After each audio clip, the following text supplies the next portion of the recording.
नमस्कार सर्वांना. आपण आज 4.2 भोली हा धडा बघणार आहे. दिसते तुम्हाला के अब्बास यांच्याबद्दल माहिती आहे. त्यांनी हा धडा लिहिलेला आहे.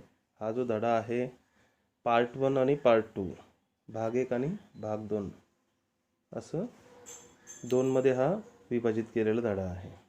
ठीक आहे. धड्याचं नाव आलं लक्षात, भोली. म्हणजे इंग्लिशमध्ये भोली, मराठीमध्ये त्याला भोळी म्हणतात.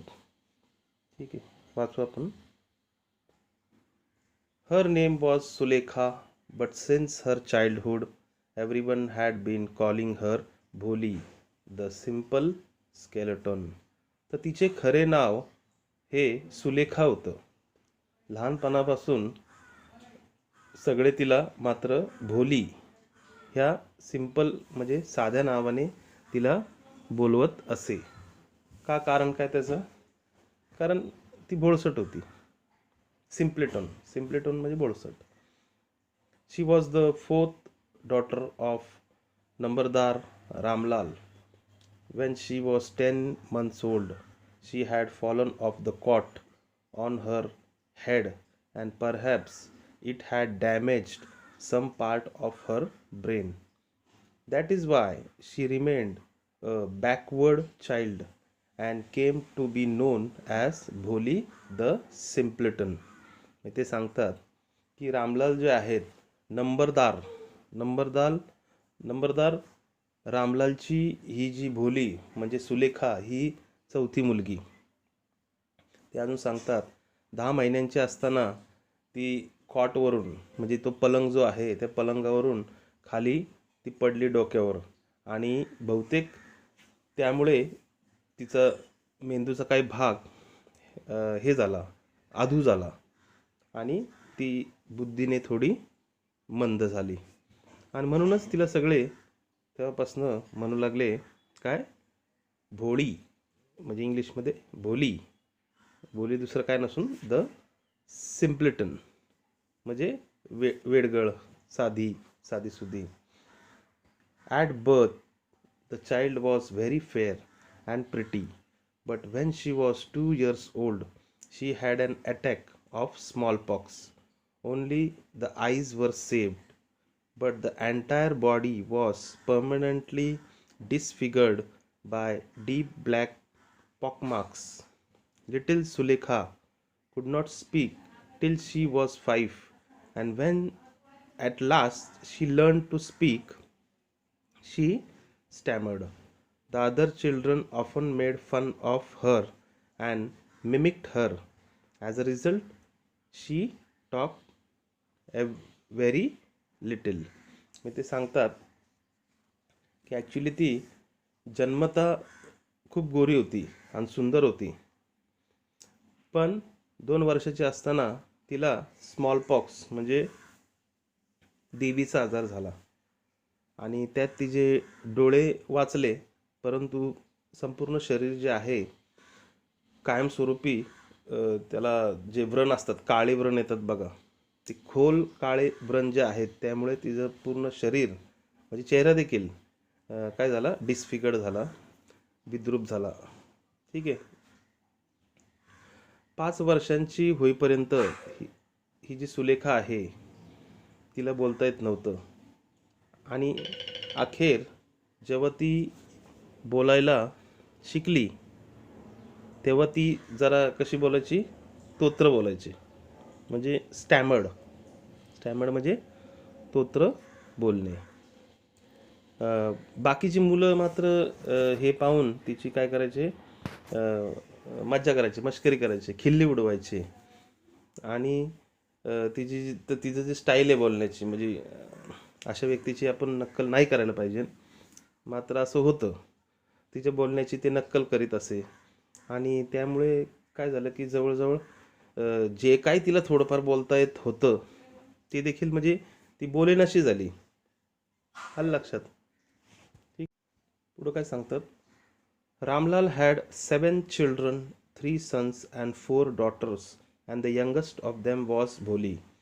It was a prosperous farmer's household, and there was plenty to eat and drink. All the children except Bholi, were healthy and strong. The sons had been sent to the city to study in schools and later in colleges. Of the daughters, Radha, the eldest, had already been married. The second daughter, Mangla, Mangla's marriage had also been settled.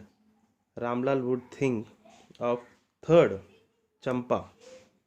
They were good looking, healthy girls, and it was not difficult to find bridegrooms for them. ते काय म्हणतात की रामलाल जे आहेत त्यांना 7 मुले होती आणि 3 म्हणजे 7 टोटल होते आणि त्यामध्ये 3 सन्स म्हणजे मुलगे होते आणि त्यातल्या 4 मुली होत्या. म्हणजे एकूण त्यांना 7 मुलं होती. आणि त्यातली ही जी भोली आहे ही सर्वात छोटी म्हणजे धाकटी. तर त्यांचं असं आहे की ते सांगतात त्यांचं शेतकरी कुटुंब होतं, म्हणजे सुखी होते ही लोक. आणि त्यामुळं काय होतं की घरात जे खाण्यापिण्याचे म्हणजे तसं काही प्रॉब्लेम नव्हता खाण्यापिण्याच्या बाबतीत. भोळी जी आहे ती सोडून म्हणजे बाकीच्या सर्व मुली ज्या आहेत त्या चांगल्या स्ट्रॉंग वगैरे होत्या असं सांगितलं त्यांनी. सशक्त होत्या. आणि मुलं जी आहेत बॉईज त्यांचे किती 3 मुले ते शहरातल्या शाळेत शिकत होते आणि शिकून पुढं ते तिकडंच कॉलेजमध्येही ते तिकडं जायला लागले. म्हणजे मुलं मात्र सगळी शहरात होती. आलं लक्षात.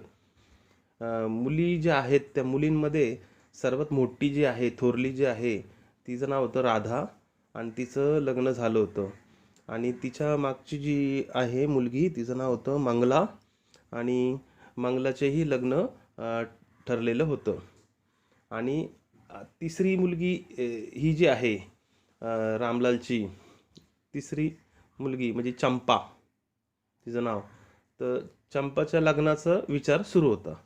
म्हणजे टोटल मुली किती आहेत 4. आलं लक्षात.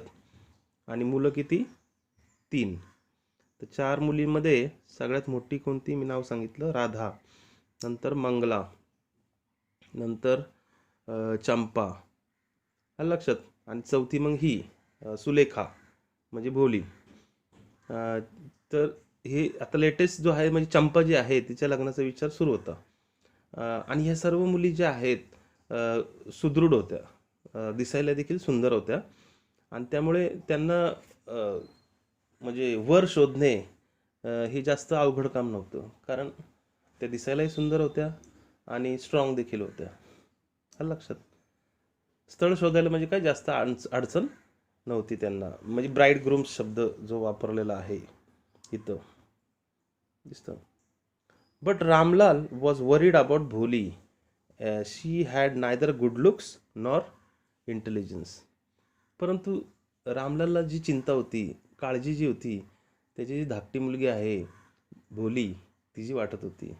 कारण तिच्याकडे दोन्ही गोष्टी नव्हत्या. तिच्याकडे सौंदर्य देखील नव्हतं आणि बुद्धिमत्ता म्हणजे इंटेलिजन्स देखील नव्हती. तर ॲक्च्युली ती सुंदर आहे ती, पण मी अगोदर तुम्हाला सांगितलं की लहानपणी असं असं झालं आहे आणि तिला देवीचा आजार देखील झाला. त्याच्यामुळे तिचं सौंदर्य सगळं जे विद्रूप झालेलं आहे. प्लस ती खाली पडली होती त्यामुळे थोडी मंद देखील ती झालेली आहे.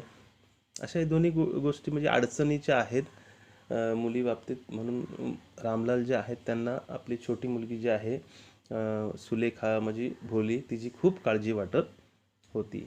आणि अर्थात साहजिकच लग्नाबद्दल काळजी. पुढे बघू. Bholi was 7 years old when Mangla was married. The same year, a primary school for girls was opened in their village.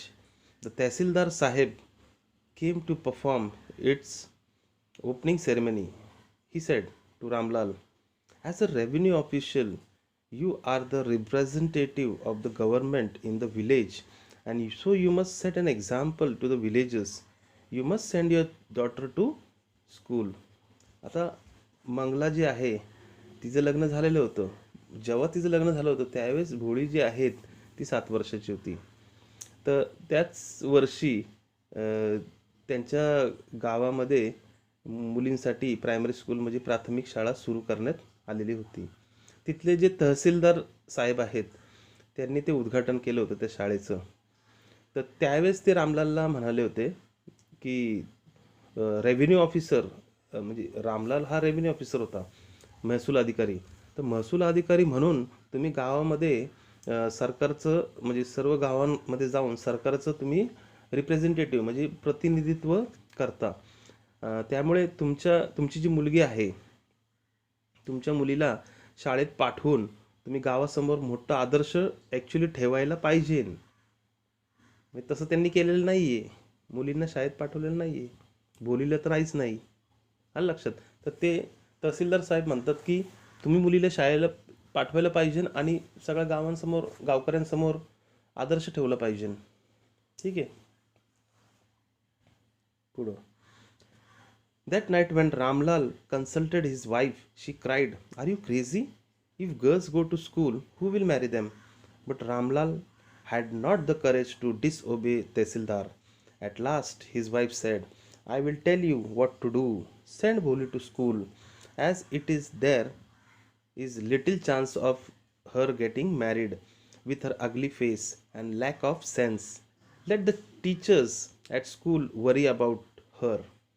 मग ते काय करतात, त्याच दिवशी त्याच रात्री रामलाल जे आहेत त्यांच्या वाईफ जे आहे पत्नीशी ते चर्चा करतात. म्हणतात की काय आपण भोलीला शाळेत पाठवायचं का. तर त्यांची बायको जी आहे पत्नी जी आहे ती वैतागून म्हणाली, तुम्हाला वेड लागले काय, मुलींना जर तुम्ही शाळेत पाठवायला लागला सुरुवात केली तर त्यांच्याशी लग्न कोण करणार. बघा म्हणजे हे तसे विचार होते त्यांचे. पण तहसीलदार जे आहे त्यांचं म्हणणं जे आहे त्यांचं म्हणणं डावलू शकत नव्हते रामलाल. तेवढं त्यांच्यामध्ये हिंमत नव्हती. तेव्हा त्यांची पत्नी म्हणाली, मी सांगते काय करायचं ते, बोलीला शाळेत पाठवू आपण. तसंही नाहीतरी तिच्यात प्रॉब्लेम आहे, तिचा विद्रूप चेहरा आहे म्हणजे अगली फेस आहे आणि तशा चेहऱ्यामुळे मंदपणा पण आहे तिच्यामध्ये. तर अशा केसमध्ये तिचं लग्न देखील होणं शक्य नाही आहे. म्हणजे शक्यता कमीच आहे. अशक्य नाही आहे मात्र शक्यता कमीच आहे असं ती म्हणते. शाळेतल्या शिक्षकांना घेऊ द्या तिची काळजी मग. ठीक आहे असं ती म्हणते. Next day Ramlal caught Bholi by hand and said, "Come with me. I will take you to school." Bholi was frightened. She did not know what a school was like. She remembered how a few days ago their old cow, Lakshmi, had been turned out of the house and sold. दुसऱ्या दिवशी वडील जे आहेत भोलीचा हात पकडतात आणि तिला म्हणतात, चल माझ्याबरोबर, मी तुला शाळेत घेऊन जाणार आहे. आता शाळा नावाची ही जी काय गोष्ट आहे हे बोलीला काय माहीतच नाही. तर प्रथम बोली घाबरली. आलं लक्षात. एखादी गोष्ट आपल्याला माहीतच नाही आहे आणि आपलं तिकडं चालवलं आहे तर आपल्या भीती वाटतेच. परंतु अजून एक घटना घडली होती, मी सांगतो तुम्हाला. काही दिवसांपूर्वी त्यांच्याकडे एक जी गाय होती म्हणजे ती म्हातारी गाई, ओल्ड काव, तिचं नाव लक्ष्मी होतं. तिला देखील असंच घरातून नेण्यात आलं होतं आणि तिला विकून टाकलं होतं. ते तिला आठवलं. मग तिला ही भीती होती की आपल्याला नेतात आणि विकतात का काय. प्लस तिने शाळा देखील पाहिली नव्हती कधी. तर प्रथम ती, हे बघा स्पेलिंग दिसतं ना, N N N N, no no no no. प्रथम ती न न न नाही, नको असं. She shouted in terror and pulled her hand away from her father's grip. "What's the matter with you, you fool?" shouted Ramlal. "I am only taking you to school." Then he told his wife, "Let her wear some decent clothes today, or else what will the teachers and other schoolgirls think of us when they see her?" तर ती नाही नाही म्हटली आणि भीतीने ओरडली आणि वडिलांनी जे पकडलेला हात आहे ते सोडून घेतला. मग वडील तिच्यावर रागवतात, म्हणतात, काय झालं तुला मूर्ख मुली, असे ओरडतात. मी तुला फक्त शाळेत घेऊन जातोय. मग ते काय केलं त्यांनी, त्यांची जी पत्नी आहे, वाईफ जी आहे, त्यांना ते म्हणाले, रामलाल आज शाळेत चालली ती, तर तिला जरा चांगले कपडे घाल, नाहीतर काय होईल ते बघून म्हणजे शिक्षक आणि शाळेतले इतर मुलं जे आहेत ते काय म्हणतील ना, म्हणजे इतर काय म्हणतील, म्हणून मुलीला चांगले कपडे घालायचे. येते का लक्षात मुलांना तुम्हाला? New clothes had never been made for Bholi. The old dresses of her sisters were passed on to her. No one cared to mend or wash her clothes, but today she was lucky to receive a clean dress which had shrunk after many washing and no longer fitted Champa. She was even bathed, and oil was rubbed onto her dry and matted hair. Only then did she begin to believe that she was being taken to a place better than home.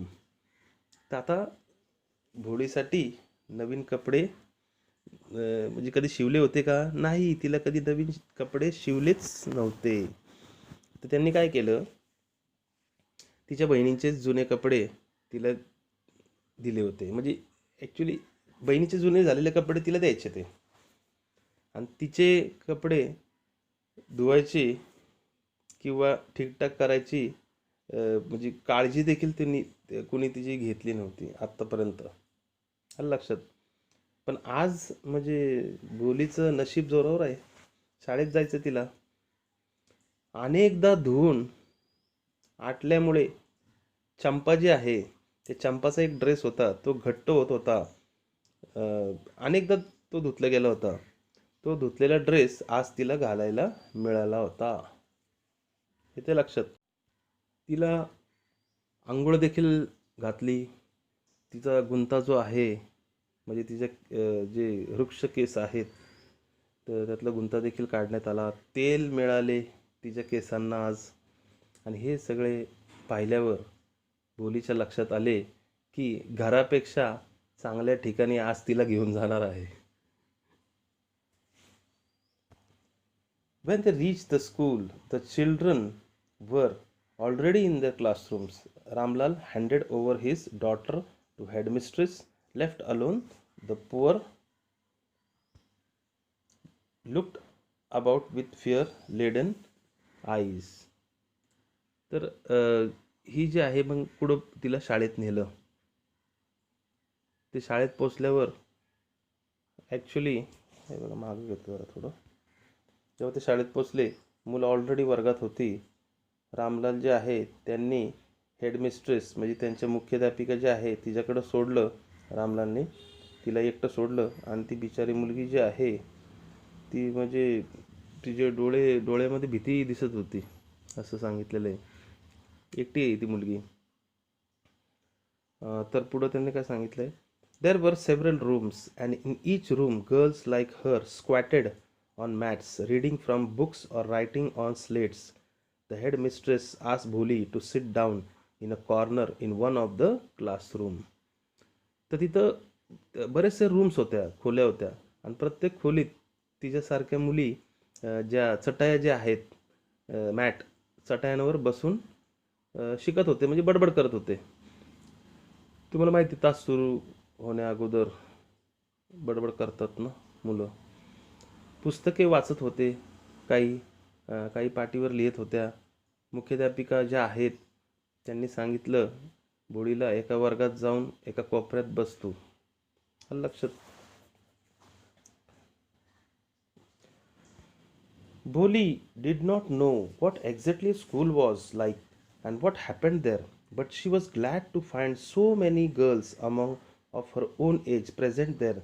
She hoped that one of these girls might become her friend. आता शाळा म्हणजे नक्की काय हे तिला काय माहीतच नव्हतं, किंवा त्या शाळेमध्ये घडतंय काय हे देखील तिला म्हणजे कसलीच कल्पना नव्हती. पण तिने पाहिलं तिच्याच वयाच्या आसपास इतक्या साऱ्या मुली आहेत. मग ते पाहून तिला आनंद वाटला. तिला ही देखील आशा वाटली की त्यातलीच एखादी मुलगी माझी फ्रेंड म्हणजे माझी मैत्रीण होईल का. तिला तिची आशा वाटली. पुढं, the lady teacher who was in the class was saying something to the girls, but Bholi could not understand. She looked at the pictures on the wall. The colors fascinated her. The horse was brown, just like the horse on which the Tehsildar had come to visit their village. The goat was black, like the goat of the neighbor. The parrot was green, like the parrot she had seen in the mango orchard. And the cow was just like their Lakshmi. And suddenly, Boli noticed that the teacher was standing by her side, smiling at her.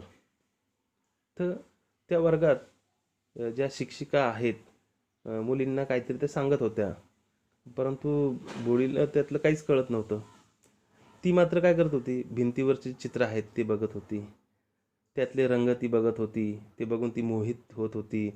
तिथं घोड्याचं चित्र होतं, तर घोड्याचा जो brown तपकिरी रंग आहे, तहसीलदार ज्या घोड्यावर बसून त्यांच्या गावात यायचा तसाच घोडा होता हा, असं तिने विचार केला. बकरीचा रंग पाहिला तर त्यांच्या शेजारच्यांची जी बकरी आहे त्यासारखाच काळा होता. किंवा पोपटाचा जो रंग आहे त्याचा रंग तिने जो पाहिलेला आहे मँगो ऑर्चर्ड म्हणजे आमराईत पाहिलेल्या पोपटासारखाच होता. आणि त्यांची जी लक्ष्मी गाई आहे त्यासारखाच रंग होता. अचानक बोलीला जाणवलं की शिक्षिका तिच्या जवळ आलेल्या आहेत, उभ्या आहेत आणि हसून पाहत आहेत. शिक्षिका म्हणाल्या, "What's your name, little one?" भो she could not stammer no further than that. मग शिक्षिका ज्या मॅडम आहेत त्या जवळ आल्या. त्या म्हणाल्या, "तुझं नाव काय बाळा?" तर तिला नाव देखील सांगता आलं नाही. ती बघा ना, भो भो भो म्हणजे तिला भोली असं म्हणायचंय, पण ती चाचरत होती. Then she began to cry, and tears flowed from her eyes in helpless flood. She kept her head down and she sat in the corner, not daring to look up at the girls who she knew were still laughing at her. When the school bell rang, all the girls scurried out of the classroom, but Bholi dared not leave her corner. Her head was still lowered. She kept sobbing. आणि नंतर ती रडू लागली. तिच्या डोळ्यांमधून अश्रू वाहू लागले. मान खाली होती तिची. ती कोपऱ्यात बसलेली होती. तिच्याकडे बघून ज्या मुली आहेत वर्गातल्या त्या हसत होत्या. हसतात ना हो, हसतात ना काही काही विद्यार्थी बघा. इतर विद्यार्थ्यांचे प्रॉब्लेम समजून घेत नाही आणि त्याचे जे काय कमी आहे, कमतरता आहे त्याच्यावर हे हसत असतात. असं नाही करायला पाहिजे, परंतु असतात. तुम्ही कुठेही जावा, म्हणजे कुठल्याही शाळेत जावा, इंग्लिश मिडियमची शाळा किंवा कोणती दुसरी भारी असेल किंवा बाहेर देशातली शाळा असेल, आपले येरवड्यातले तर असतातच आहे, चालतंच आहे, परंतु असतात असे विद्यार्थी. वाईट वाटतं अशा विद्यार्थ्याला. असं करू नये, माझं असं म्हणणं आहे. तर ती रडू लागली. बाकीच्या मुली तिच्याकडं हसू हसू लागल्या सगळं पाहून. ती कोपऱ्यातच होती. वर मान करून बघण्याचं धाडस तिला होईना. तेवढ्यात शाळेची घंटा वाजली. तुम्हाला माहिती आहे शाळेची बेल वाजली की काय होतं ते. सगळ्या मुली वर्गाबाहेर पळाल्या, पण भोली मात्र तशीच कोपऱ्यात बसून बिचारी मान खाली घालून गप बसली होती. मग शिक्षिका म्हणाल्या, "भोली." The teacher's voice was so soft and soothing. In all her life, she had never been called like that. It touched her heart. फार महत्वाचं आहे. शिक्षिका म्हणाल्या, "भोली." शिक्षिकेचा आवाज इतका सॉफ्ट होता, इतका सुखदायक होता, मृदू होता. तिच्या आजवरच्या आयुष्यात असा मृदूपणा, म्हणजे तिच्याशी एवढं चांगलं, एवढं सॉफ्टली, सुखदायकपणे असं कोण बोललंच नव्हतं. खरंच त्यांनी सांगितलेलं, इट टच्ड हर हार्ट. तिच्या मनाला ते खूप भिडलं. ठीक आहे. टीचर म्हणाल्या, "get up," sed the teacher. It was not a command but just a friendly suggestion. भोली गॉट अप. त्या म्हणाल्या, उठ बाळा. त्या बोलण्यामध्ये हे नव्हतं, काय सांगितलं शब्द, कमांड. म्हणजे त्याच्यामध्ये आदेश नव्हता, जरब नव्हती, तर त्या सेंटेन्समध्ये, त्या वाक्यामध्ये आपुलकीचा आवाज होता. आणि भोली उठली. नाव टेल मी युअर नेम. चल आता तुझं नाव सांग मला. Sweat broke out over her whole body. Would her stammering tongue again disgrace her? म्हणजे बोली ते म्हणाल्या की तुझं नाव सांग आता. तिच्या पूर्ण म्हणजे तिला घाम फुटला होता. आणि तिची तोतरी जीभ जी आहे, त्या जिभेने दगा तर देणार नाही मला, असं तिला वाटलं. कारण तिला आता सांगायचं आहे, आता तिला कॉन्फिडन्स आला आहे. आलं का लक्षात? तिला सांगायचं, पण तिला भीती काय वाटते, आपली जीभ अशी तोतरी आहे. लहानपणापासून सगळे चिडवतात देखील तिला. हे बघा, असं सगळीकडून जर ह्या अशा विद्यार्थ्याला किंवा एखाद्या व्यक्तीला होत असेल तर त्याचा कॉन्फिडन्स खूप कमी होतो. आणि त्यातले कलागुण किंवा काय असं कौशल्य हे देखील बाहेर येत नाही. शिक्षकांचं काम आहे, त्यांनी केलेलं आहे. पण मात्र आता विद्यार्थी जे आहे, म्हणजे भोली जी आहे, ती विचार करते आपली तोतरी जीभ जी आहे ती दगा तर देणार नाही. परंतु ही जी दयाळू स्त्री आहे, तिला नाव सांगायलाच पाहिजे. प्रयत्न तर करू. ती किती प्रेमाने बोलत आहे, ती आपल्यावर हसत नाही आहे, असं करून फॉर द सेक ऑफ, हे बघा मॅडम आहेत या, आणि ही बोली, sake of this kind woman. However, she decided to make an effort. She had such a soothing voice, she would not laugh at her.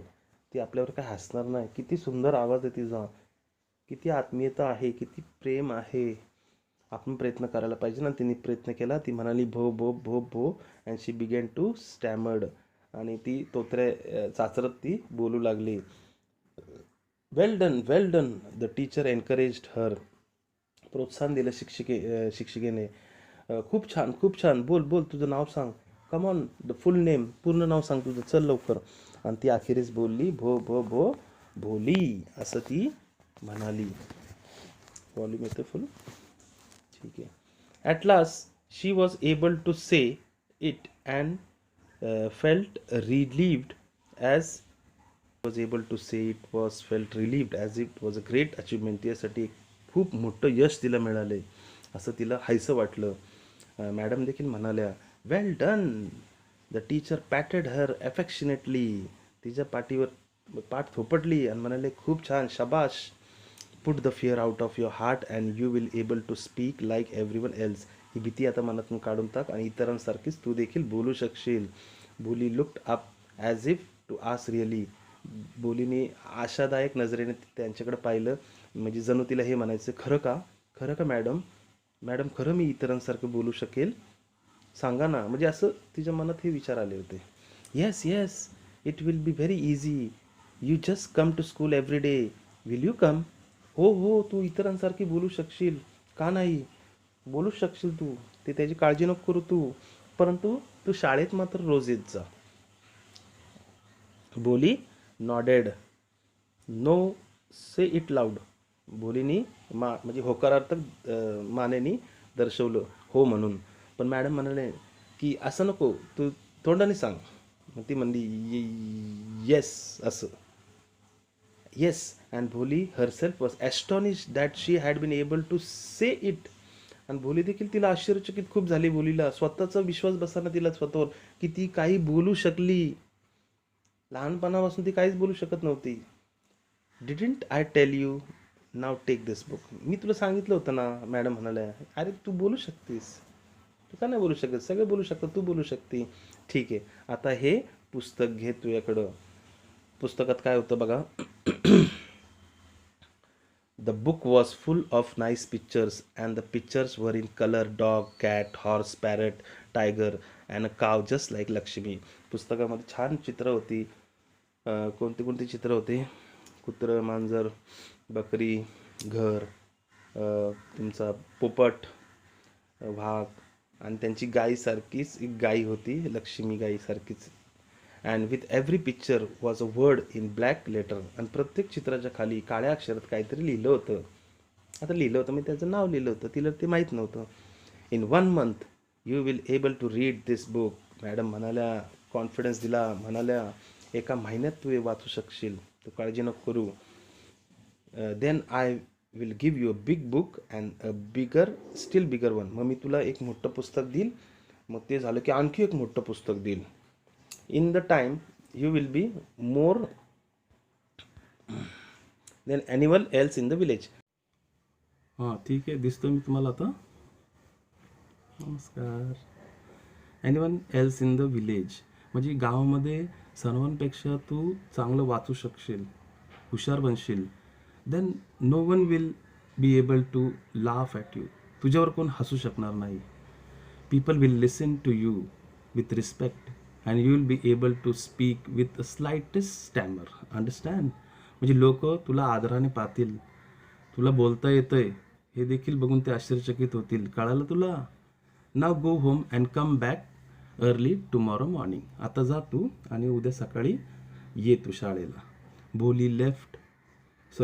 Boli felt as if suddenly all the bells in a village temples were ringing and the trees in front of a schoolhouse and blossomed in big red flowers. Her heart was throbbing with new hope and new life. आणि बोलीला अचानक हे लक्षात आलं किंवा जाणवलं की जणू गावातील जे मंदिर आहे त्याच्या घंटा वाजू लागल्या, त्याच्या घरासमोरील शाळेसमोरील जी झाडं आहेत ती त्याला बहर आलेला आहे लाल फुलांनी. आणि नवीन आशेची किरण हे तिच्या जीवनामध्ये आलेली आहेत. लक्षात हा धडा तुम्हाला. तर हा पार्ट 2 चालू होतो. हा पार्ट 2 आपण पुढच्या तासामध्ये आपण घेऊ. ठीक आहे. सर्वांनी काळजी घ्या.